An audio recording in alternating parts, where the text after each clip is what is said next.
আমি একজন সাহাবার জীবনী শোনাবো আপনাদেরকে। আব্দুর রহমান ইবনে আউফ রাদিয়াল্লাহু তাআলা আনহু।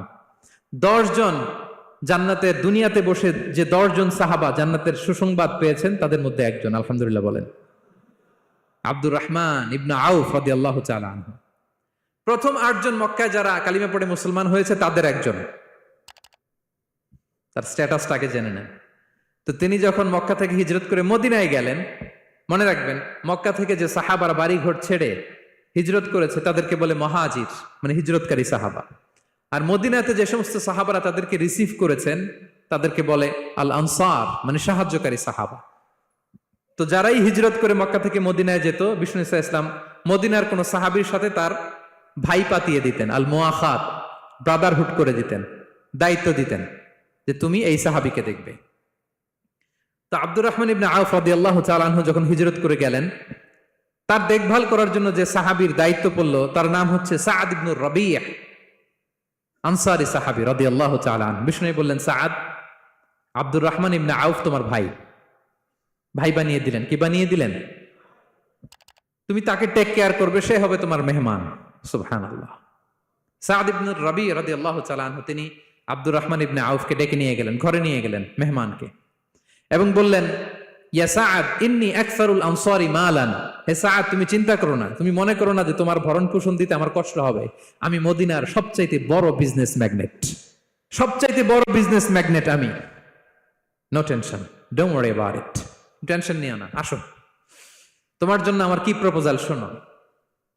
ফাআকসিমু লাকা নিসফা মালি, আমার যত সম্পদ আছে আমি অর্ধেক তোমার দিয়ে দিব। সুবহানাল্লাহ। এত আসতে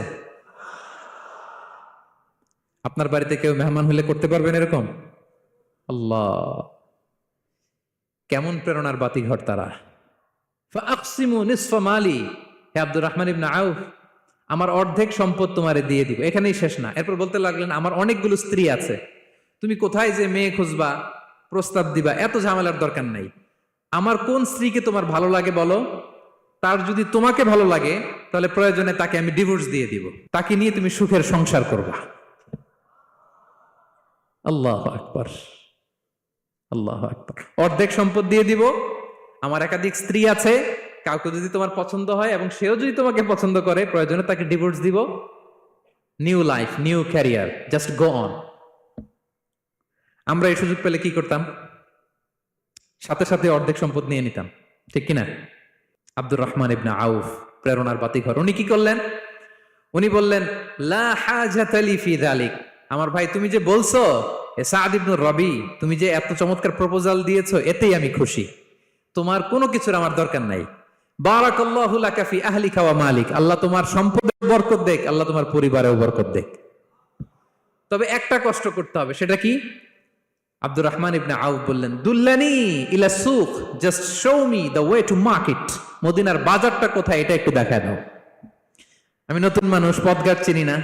দুল্লানি ইলা সুক, just show me the way to market of Medina. মদিনার বাজারটা কোন রাস্তা একটু দেখায় দাও। আল্লাহু আকবার।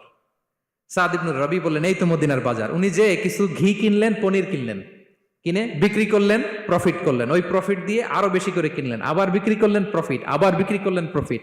এই কেনা বেচা করতে করতে 1-2 মাসের মধ্যে উনি মদিনার one of the biggest business magnate হয়ে গেলেন। আল্লাহু আকবার। কি হাড় ভাঙ্গা পরিশ্রমই না তারা করেছেন। একেবারে রেডি ক্যারিয়ার ছিল, গেলাম সবচেয়ে বড় বিজনেসম্যানের অর্ধেক সম্পত্তি পেয়ে গেলাম। He didn't accept the ready career, rather he made his own path with his own Endeavour. নিজের চেষ্টায়, নিজের পরিশ্রমে, নিজের ঘাম ঝরিয়ে নিজের ক্যারিয়ার তৈরি করেছেন। চিল্লায় বলেন ঠিক কিনা?